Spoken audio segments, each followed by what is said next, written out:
Yay. Yeah, well, that's just in time anyway. So, yeah, it's setting it up right now. As soon as it's officially live, then we will get started. It was just sending me in this weird loop. I don't Well, it's know. going to be way too official before with the unofficial remarks, I guess. Yeah, the recorded version won't have all this beginning stuff. Well, there you go. All Just an right. added bonus for the little insight for those that tuned in early, I guess. Yeah.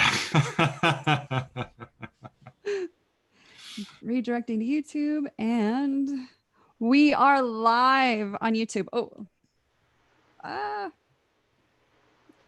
there we go. Turn the audio off on that. Okay. Oh, did we lose Pamela?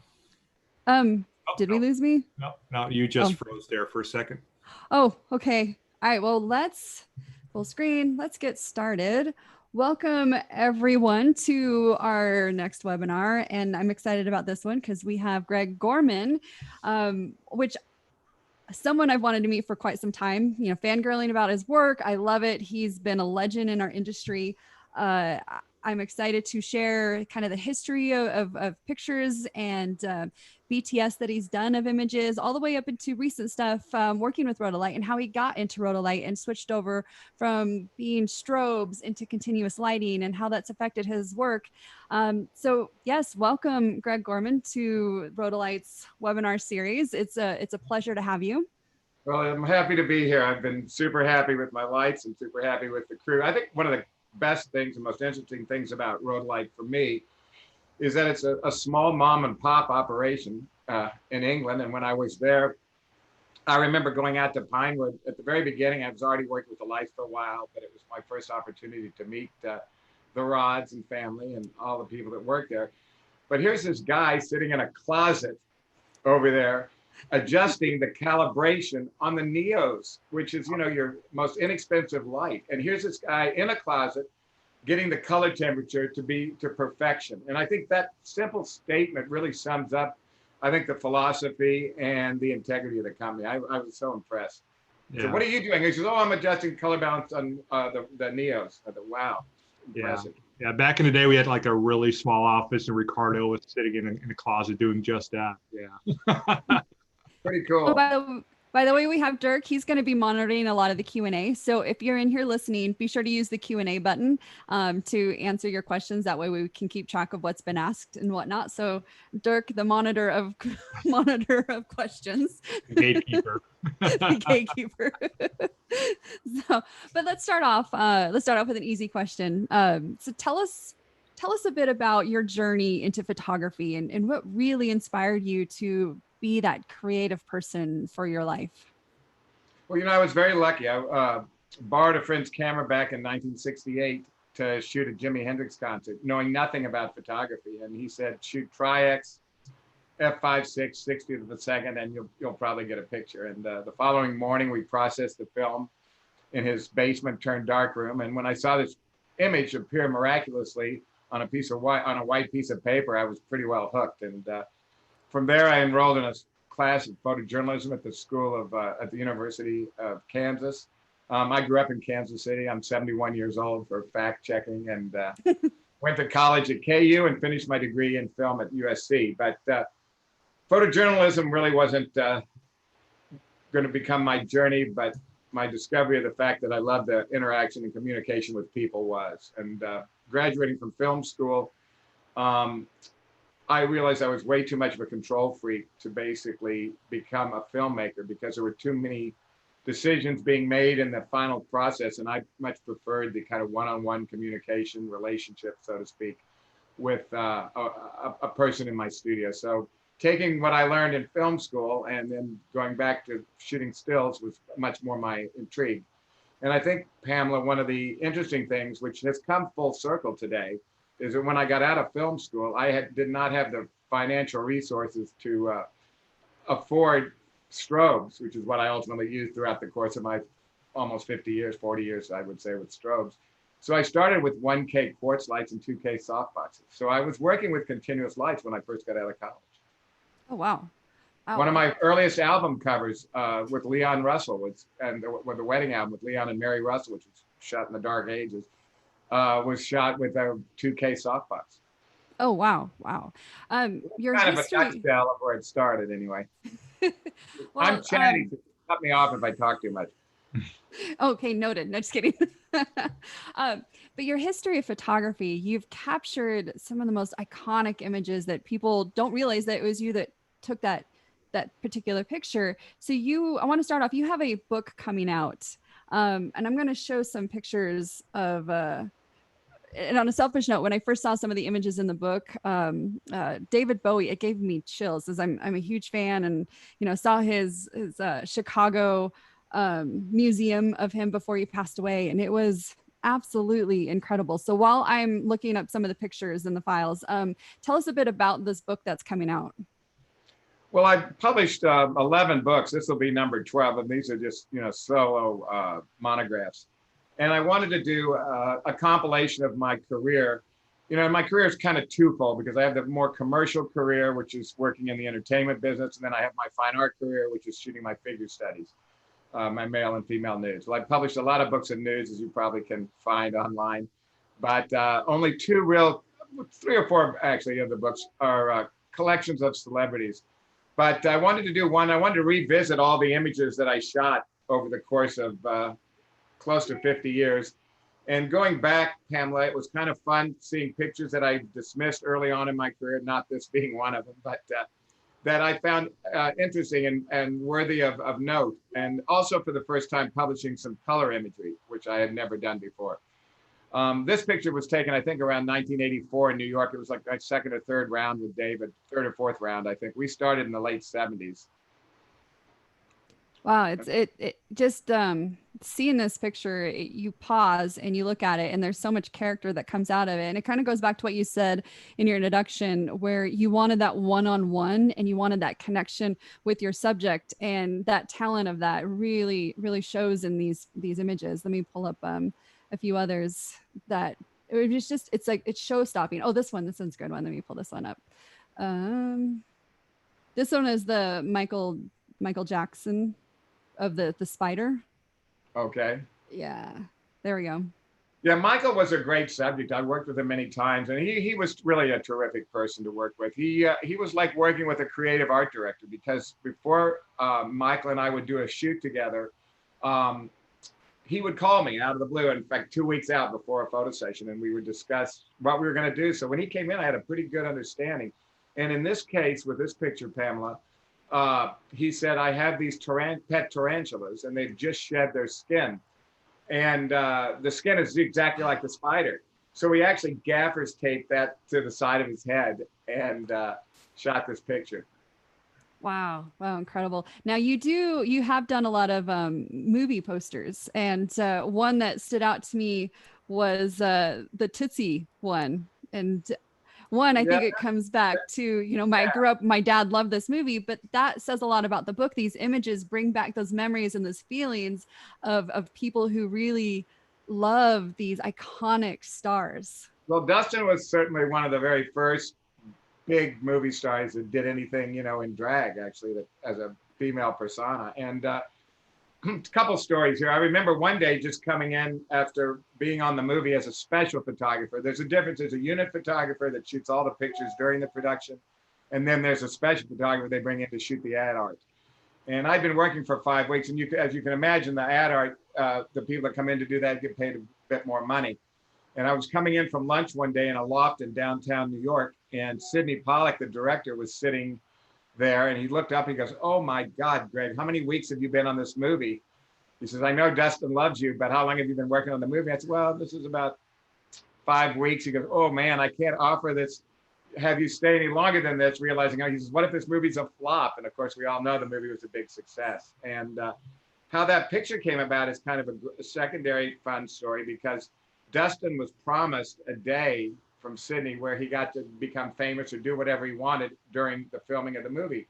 And he said, I want to do a photo shoot with Greg in the movie. So I actually had like the tiniest bit part in the movie, but this still came from that shoot.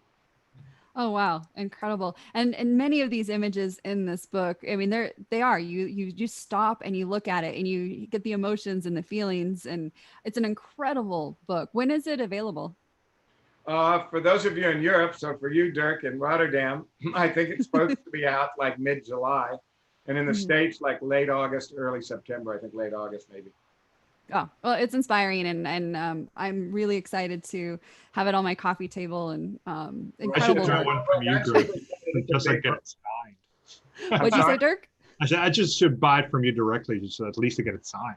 There you go. You Probably costs more than the book is actually really, really reasonably priced. It's like 80 pounds, I think, 80, 85 pounds. It's a book that's like 10 by 13, 416 pages. It's a huge book. So shipping it over might be expensive, but maybe we can catch up in Europe. Oh, that sounds good. Yeah, I don't know how big you think my book closet is, but I think it's a little bit too big for that.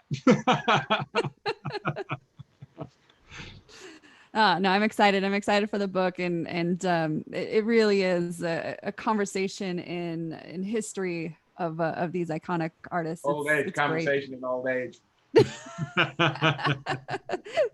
So now you used to be, like you mentioned, lighting and strobes and all of that, and how you've even used continuous back then.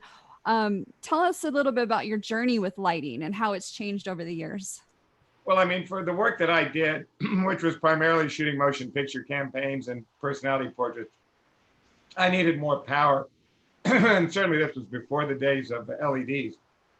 But I purchased a big light back in I guess I must have bought it around the beginning of the 90s.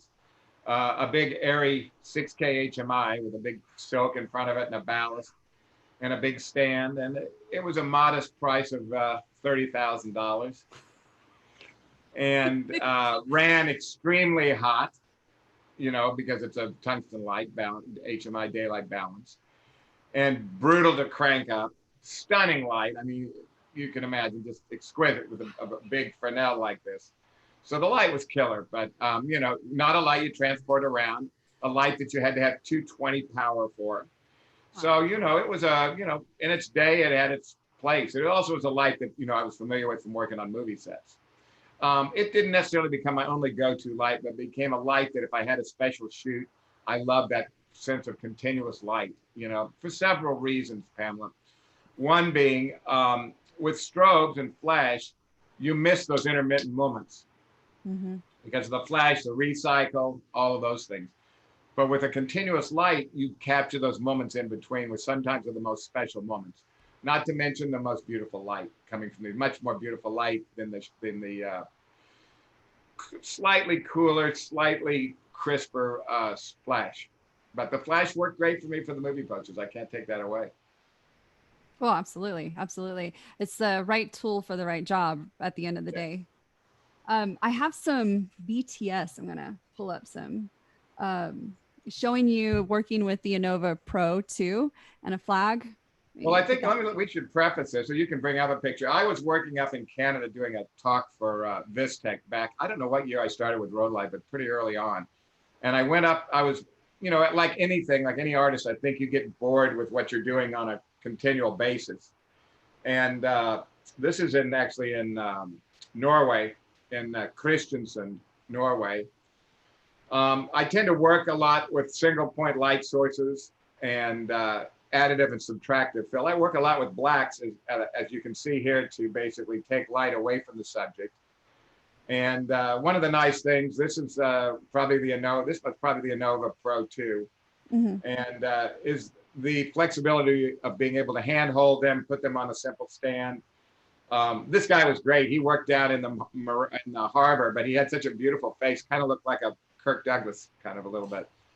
Yeah, I noticed that. But let me finish another thing. So I was in Canada, and I was kind of tired of shooting flash strobes, and I went up to the film department. I said, "What do you have in a continuous light?"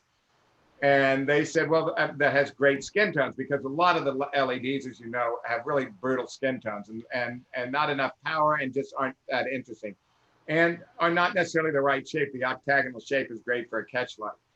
And they turned me on to the road lights. And ironically, you'll appreciate this being a Bowie lover. I talked to Ron and I said, I really like these lights. What can we work out? And I traded him for a David Bowie print. And the rest is history. I hooked up with Ron and I said, I can be a whore at heart. And I said, how'd you like a person to testify for you, to be a testimonial, if I like the lights once I get them, and maybe we can work together. And honestly, I've never endorsed anything I don't totally believe in 100%, as evidenced by the fact that I'm not endorsing certain products that I get requested. But this light I just fell madly in love with, and found it the perfect solution for what I was looking for.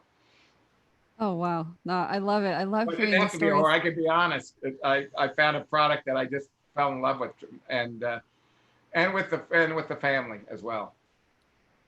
Here's another BTS, very similar. Where did it go? This is okay. I can Oh yeah, chat this about. one.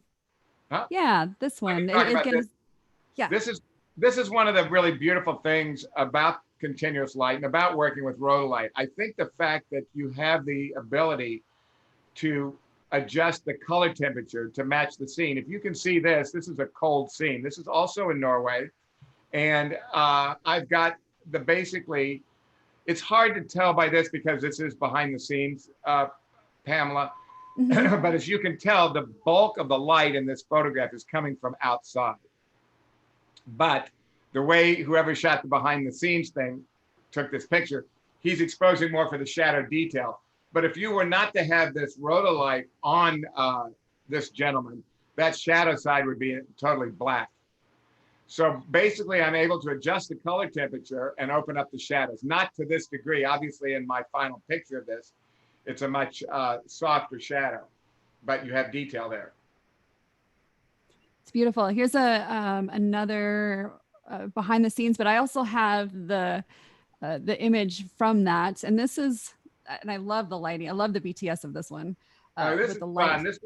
This is out at a private airstrip where we were doing a campaign with Quincy Jones, and this, as you can see, we were working with natural light, and this was a combined shoot. I did some flash on this shoot for some of the shots, and then when I could work with the rhodolites when the sun was coming down and we were in a lower light situation where I could effectively utilize the power that the LEDs have, which is obviously not as intense as flash, they work beautifully in opening up the shadows or adding a little detail in the shadows.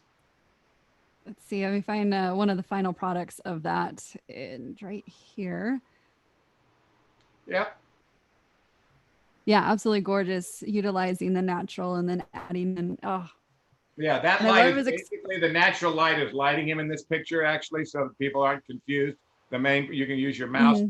The main part of the key light in Quincy's face is the hotter part of his face, the bulk of his face. The shadow is what's being filled in by the rhodolite. So it's opening up detail in his jacket, in the bag he's carrying. This is a campaign for Maybach, I think. So very subtly giving me the detail that would be severely lacking if I didn't have some light in there. And you can see the color temperatures are mixing beautifully. Yeah, it's beautiful. It's very beautiful. Now, tell me about some of the work. You know, you like. Let me stop sharing. Really, talk about the Neo.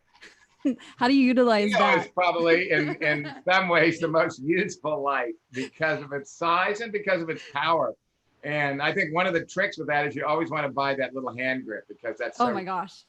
Yeah, I love to shoot a lot of window light, and I like to sometimes shoot in open shade, and I just need that little extra oomph to pick up from the same direction my key light is coming from, be it open shade or indirect light somewhere.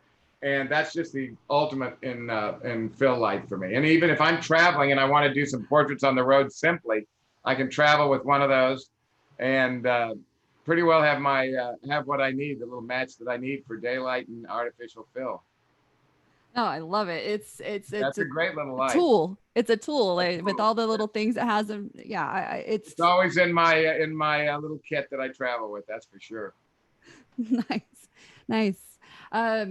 I love, one of the best parts of talking to, photographers such as yourself is when you see the BTS and behind the scenes, and I think you see a lot of the workflow of how different photographers work. You have photographers that have like 6-7 lights on their sets and whatnot. And what I've liked about the BTS is you are very simple in how you tend to set up. And Explain a little bit about your process of, Sure. of your light setups. Okay. Well, I mean, I've always, even back in the days of Flash, enjoyed working with a single point light source and the additive and subtractive fill. I've gone into so many photography studios, they got 9 million lights everywhere, and you don't know what's lighting what, and it's usually overlit. As you know, I like a strong relationship between my highlights and my shadows. So I tend to light very, very simply. I will light, I rarely ever light with 2 rhodolights unless I'm using 2 on a bridge to give me more power. And of course, now with the Titan X2, you don't need that. But so basically, I'll use 1 light for my point light source. And then I'll use either a black fill or a silver white fill to open up the shadows from the opposite side. I like it. I will use a secondary light if I'm shooting, to be fair, if I'm shooting in a studio and I'm not shooting against black, which is usually my color of choice or accent color of choice. If I'm shooting against like a thunder gray or something, then I will put a light on the opposite side of the backdrop from where the key light is. So if you were key lighting me from this side, I would let this area back here go black. And if this is where the shadow part of my face is, I might put a light behind me on the background, I'm trying to point, and to open up the background. So there's a little bit of light to dark, dark to light. Do you use softboxes and grids when you shoot? With the rhodolights, I bought the softbox at the beginning, and I bought the plastic grids at the beginning. This is going to be a no sale for Rod, but honestly, no, this is good. And you know what? Everybody works differently. Yeah, absolutely. No one has the same math. No math works perfectly for everybody. That's ridiculous. That's a silly misnomer. All of us have the way we work, how we see things, how we interpret light, and how we want to go about it. So in my case, I've come down to, believe it or not, using oftentimes the shell of the softbox, but I'll use the full stop diffusion, the paper diffusion that comes free with the rhodolights and over the light. And that to me gives me a greater light output than putting the plastic in front of the light where I lose too much light, or even and I even had the softbox company, which originally was Chimera. I think now maybe you're doing your own, I don't know if you make your own or you still have a company that fabricates your softboxes. I'm not sure how that works. Yeah, we do. You make your own softboxes? Yeah. Okay. So basically I had, when you first made them, the front shell was not good at all. It was too thick and it was a tough material. And actually I had Chimera, when they made them probably before you started fabricating them, make a very more thin fabric for the front, which worked much better for me. Oh, so I mean, with that thinner shell, the softbox works great. But I'm quite happy with the box, the outer shell, to direct the light. It's the same as Kirk. Dirk, if you went and got use your egg crate or one of those things to focus the light a little bit more. Right. It's a little broader spectrum. Yeah. That makes sense. Now, this last little bit, you have access to the Titan X2. Before we go there, actually, I've got a question from the audience. It's a long one, so please bear with me. All good. Listen, I welcome questions, and we can go for as long as you got people interested.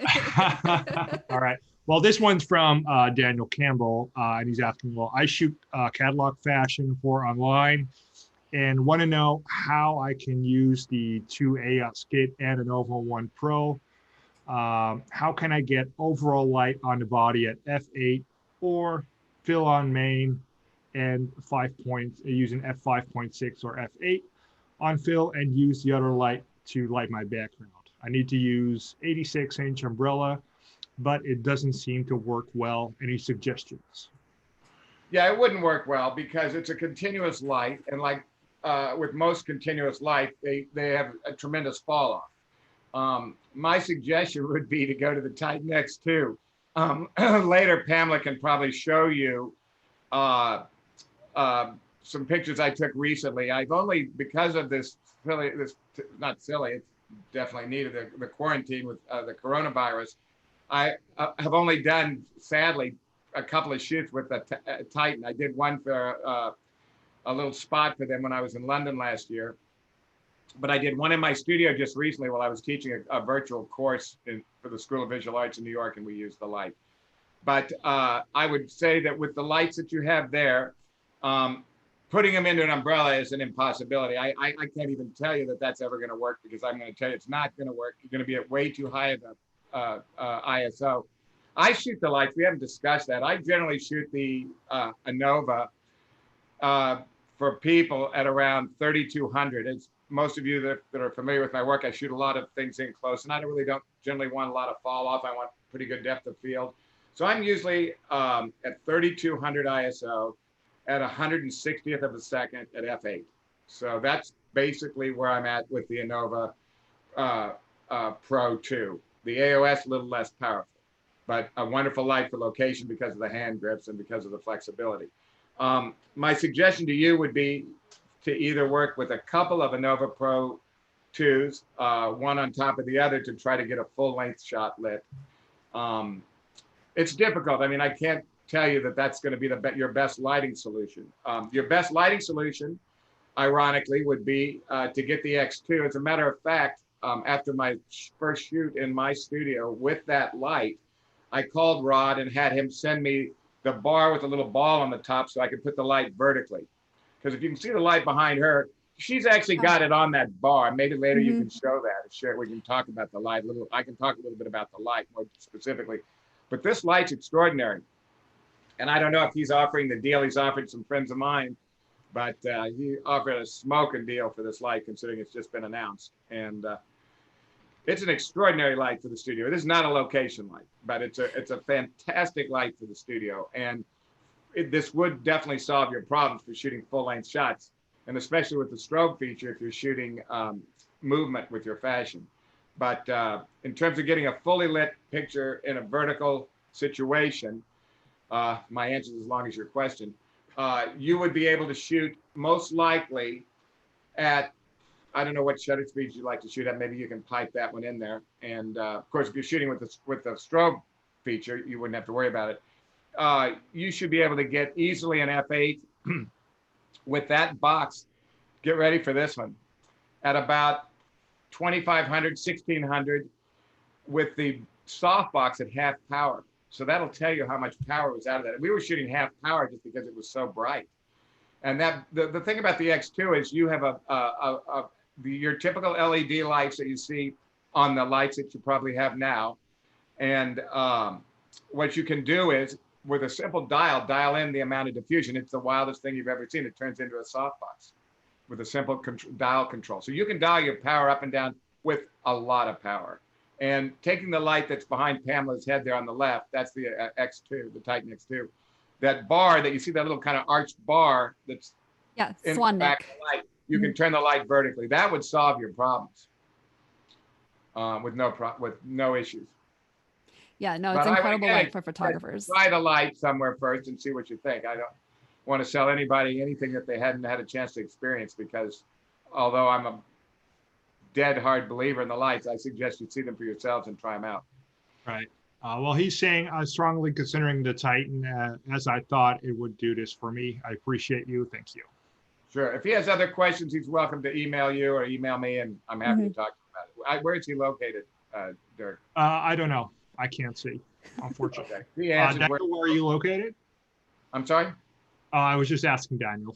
Oh, there we go. Dallas, Texas. All right.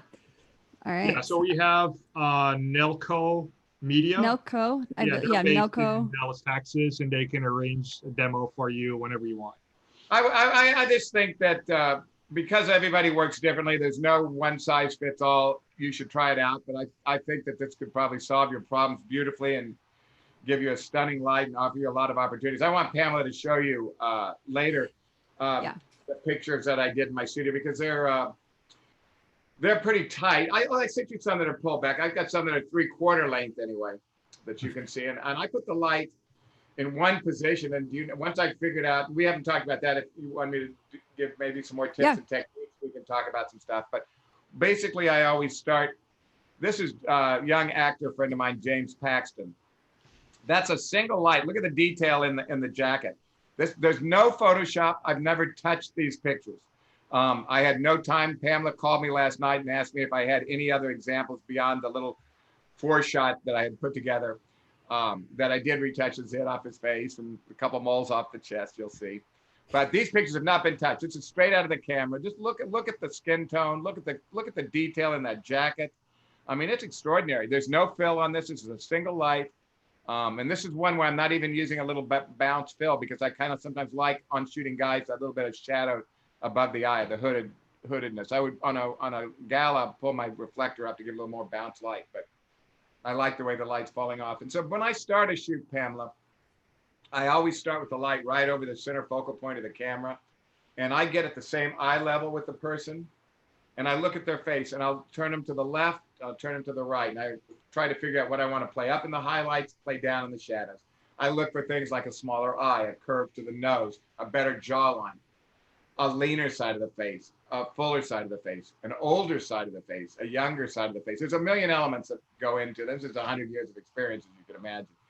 But ultimately, when I figure this out, and I begin in really close like this, because once I pull the camera back, and these pictures that I gave you here are more unconventionally lit.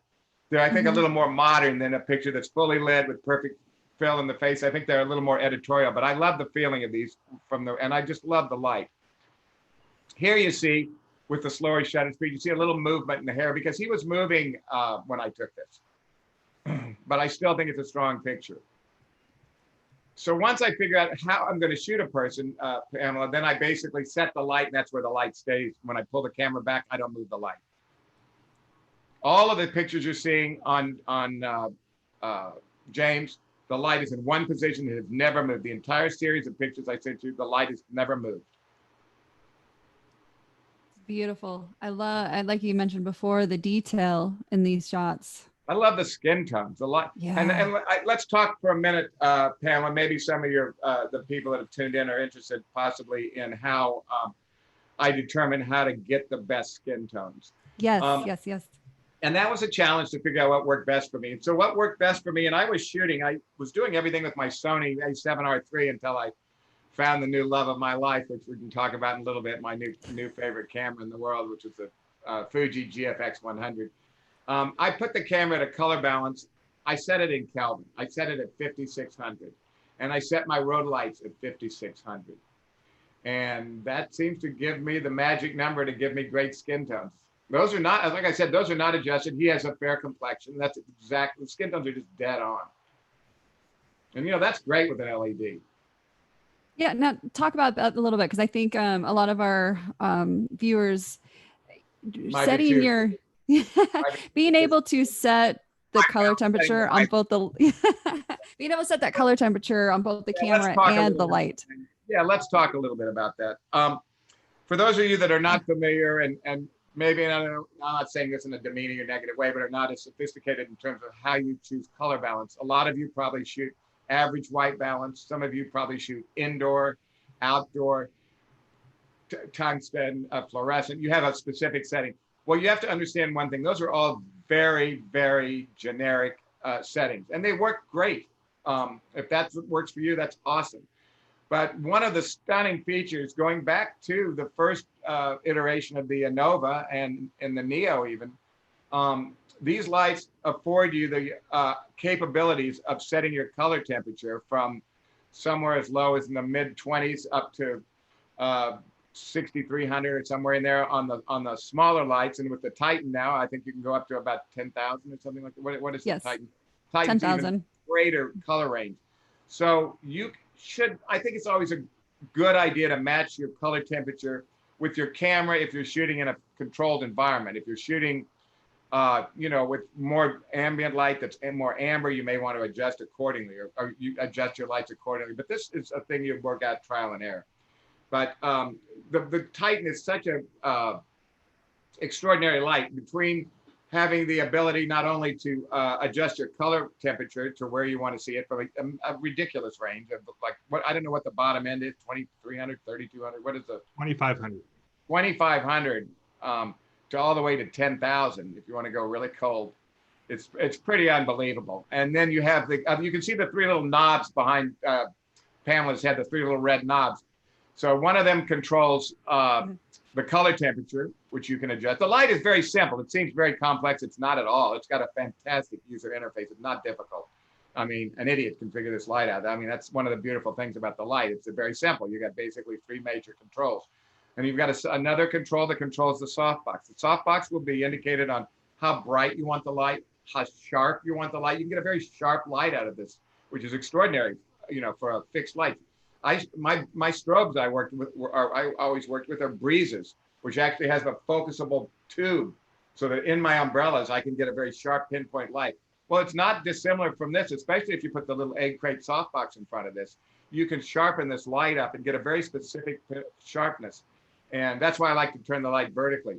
So you've got the one button that will control your color temperature. You've got another button that basically controls your softbox. And the other button's ridiculous, because for all of you that are reaching the Geritol crowd like me, or that are familiar with filters, the use of filters, I think it's got over 1,400 filters, right? Something, is that right?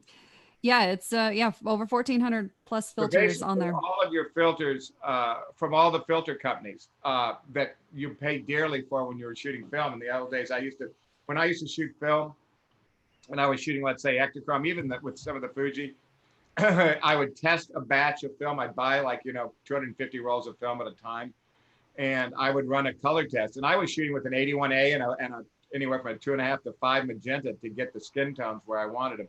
Here you've got it at the touch of your fingertips, and that's unreal, So, you may say 5600 on the camera is great and 5600 on the light is great, but you still may need a hinge of yellow or a hinge of blue. I tend to like my pictures on the warm side, so you have the ability of just dialing in any filter you want. I mean, it's really being at 71 and having started when I was in my 20s, late teens. To see the complexity of what you have in a single unit with everything at your fingertips is pretty insane. So we have a whole bunch of questions on that. Let's go for it. All right, let's start with Ian. So doing a couple of outdoor shoots over the next couple of evenings, when would you suggest a change from auto color balance to 6,500 Kelvin, as just talked about, especially with the weather that we're having? And the weather being extremely sunny here. Being extremely sunny. Yeah. I think that if you're sitting in direct sun, none of these lights are worthwhile except for the Titan. They just don't have enough output. You really cannot light with an Innova Pro or an AOS or any of these lights in hard sun. It's just not that much output. And that's not to say they're not a great light. I use them when the sun is coming down, as you saw with Quincy. You have to get the intensity of your lights balanced too. You have to recognize the limitations of the light. With the Titan, I'd say you've got a better shot at not overpowering the sun, but working with the sun on a fairly even basis. I haven't tried that yet, as you can imagine. First of all, it's not a light I'd take outside unless you've got a team to carry it, because it's not a lightweight light. I have it on a medium high roller, as you can see she does back there too. I might have it on the C stand, but I prefer a medium high roller. I prefer a big stand. I don't want that light bouncing around. So a C stand to me is still questionable. It works if you've got sandbags, but a light that's as precious as the Titan X2 deserves a stand that's worthy of that light. And I think that your medium high roller is probably the best solution. A low boy depending, but a medium high roller. So in terms of the light, switching it over from average white balance to a specific color temperature really is independent on how you see the light and how you want to do it. Either way, if you're shooting raw, it doesn't really matter. You're going to be able to balance it in post. The one thing you want to take into consideration is that you want your color temperatures to match. So otherwise you could end up with cool shadow. And sometimes it's neat. I mean, I've done it in my studio in Mendocino where I teach my workshops. Sometimes I'll use window light, and then I'll put a tungsten light inside. So I like a cooler light coming in, and I like to warm up the shadow. So sometimes that split toning with the light is kind of fun. But if you're shooting something specific and your light needs to balance, I would say try to match the two lights as closely as possible. And if you want to stay on average white balance and it looks pretty good, I think you can fine tune it in Photoshop afterwards or Lightroom. Well, the nice thing, if you're shooting, especially on mirrorless, you're going to see exactly what your camera's seeing. And so you can, judge with your eyes as well on matching that. This is a big mirrorless. My new baby, my new style. I love. My Fuji GFX 100. This is not heavy. This looks like a heavy, luggy camera, but this is not a heavy camera. That's a 250 millimeter lens I think they put on here. No, I think this is a 100 to 200 zoom, which is great. But this camera is killer, and it's my new toy. Affordable in the price of medium format cameras, actually, and far superior to anything on the market. It's the only medium format camera out there that has I sound like I should work in a camera store, but yeah, it has a fabulous sensor, works at great high ISOs, and focuses quickly. So pretty awesome. My retoucher hates it because it's too much information for him to retouch. I'm getting comments on both YouTube and here. It's like drool. Wow. Let me tell you, it lives up to everything. You know how I found out about it was wild. One of my former students hosts this fantastic series of lectures called Nobici Creative, and a big lecture by a big name photographer every week for 16 weeks. We're about halfway through it, and one of the speakers, Michael Clark, was an extreme sports guy, was traveling all over. I thought, well, hell, if he's traveling with a camera that big and shooting these pictures, it's got to be an awesome camera. And ironically, that night, while we were all on listening to him, his talk, a gentleman from Fuji was there, and he asked me if I wanted to try out the camera. I said, sure. And sure enough, I got it. And I thought, oh, I looked at it. It's going to be a heavy camera. But it wasn't. It was fantastic. And so I got to tell you, this camera and your light is like the go-to dream team for me. Truly amazing. Mirrorless is the way to go. Absolutely. Yeah. We're getting some questions on the flashing and strobe effects of the light. Well, I have to explain a little bit that flash functionality isn't ready yet.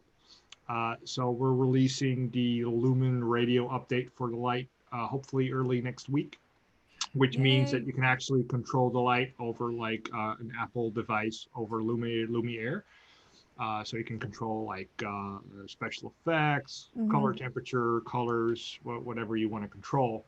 But the flash functionality should be, I think, if I'm not mistaken, around September. Hopefully, if I'm not mistaken. Titan X2, yeah, on the Titan X2. So you'll need the Ellen Chrome to work seamlessly. You can do third party and do the traditional trigger receiver on the light because it does have the flash port. But if you want fuller control over that flash, the Ellen Chrome system works great with that. I'm excited. Just to explain that a little bit. Yeah. One last question we had on that subject. So, which portraits, if you're asking using different lighting system, etc., Neo and EOS, do they all have the same temperature? Does Greg use color gels much in his photography, and how does he use it? Thank you, John, for asking. Well, I don't use color gels because I haven't had the need to use them before. You certainly have every color gel you could ever wish under the rainbow with the Titan X2. With the filter system, as far as I know. I haven't played with that feature too much. Correct me if I'm wrong, right? You have all the filters and gels there, right? Right. Yes. With the other lights, I don't use any color gels. I don't use anything in front of my lens anymore. And especially with digital, I think putting gels in front of your lens is not a great idea as well, because you can adjust it in post.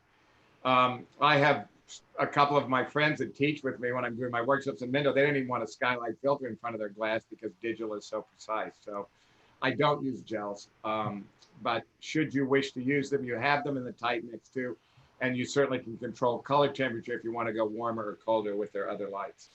All right. Just a quick update. I just got corrected by Rod, obviously, of course, on the flash functionality.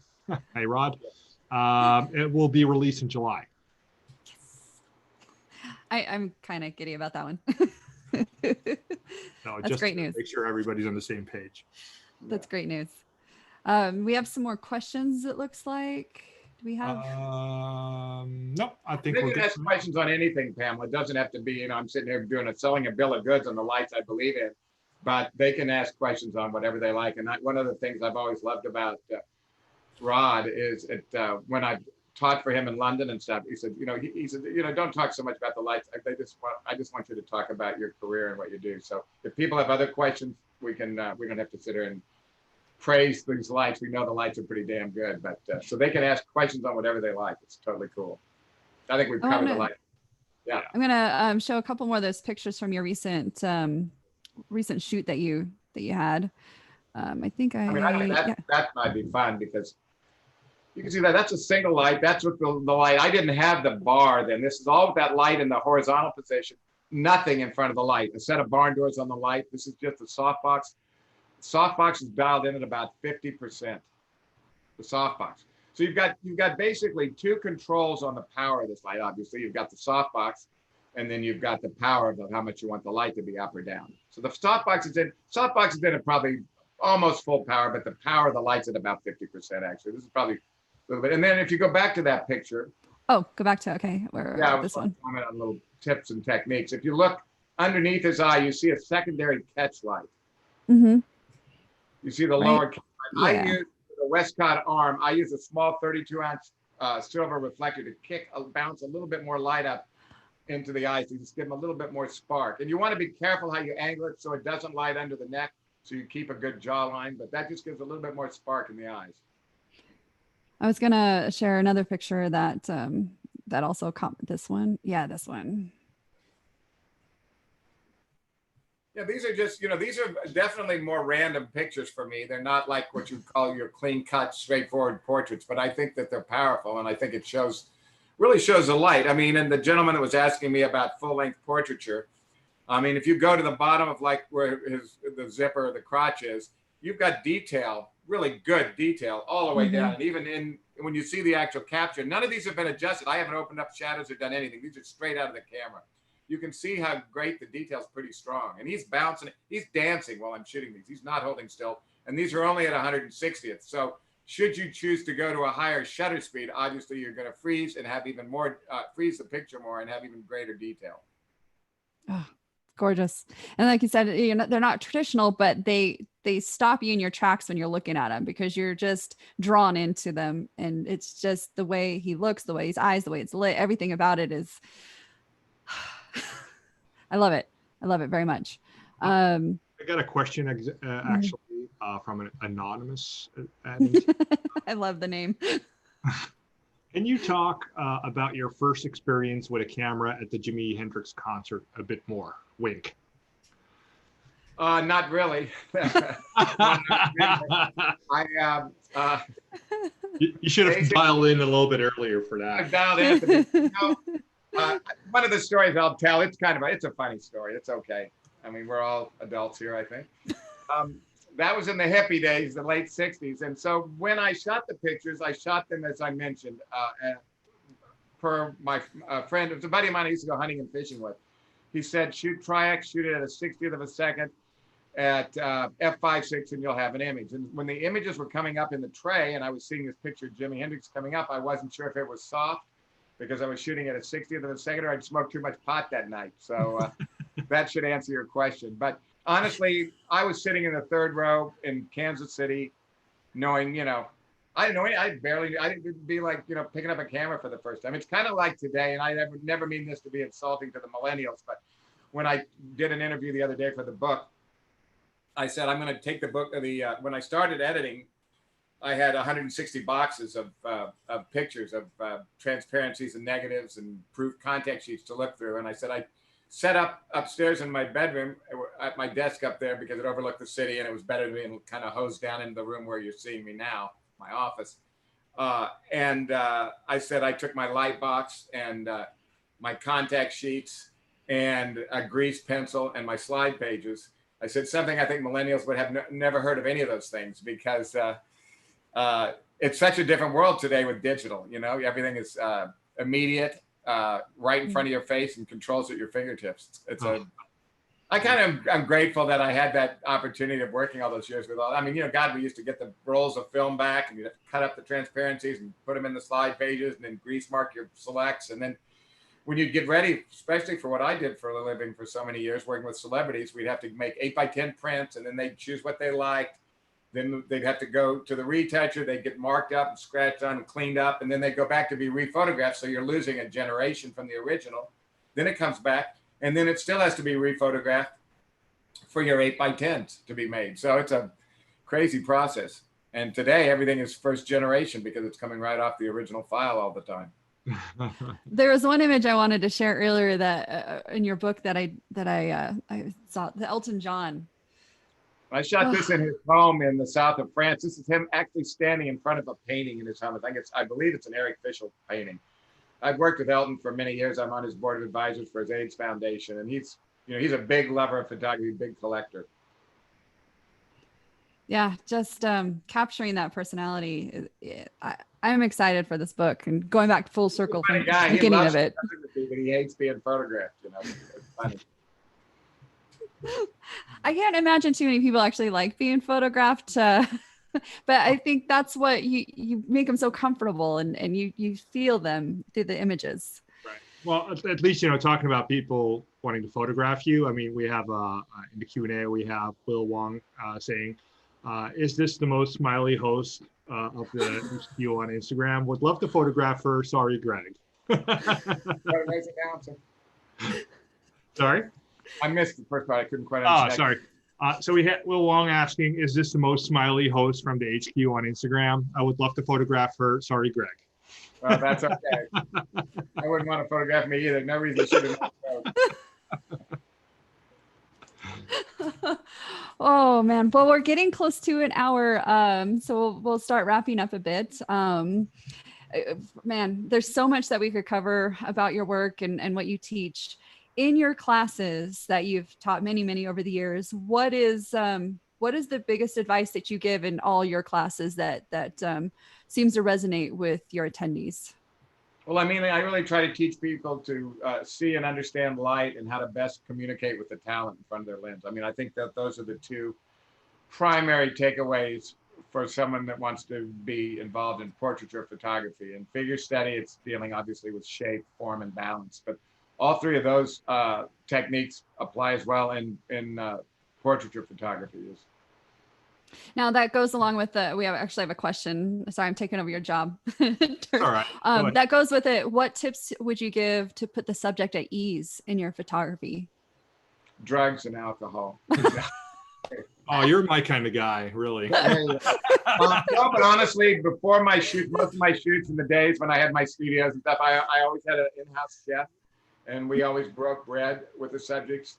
I always try to spend as much time with the talent before a shoot and during the shoot, sharing my captures. Now, before it was Polaroids, now it's obviously the image on the back of my digital screen.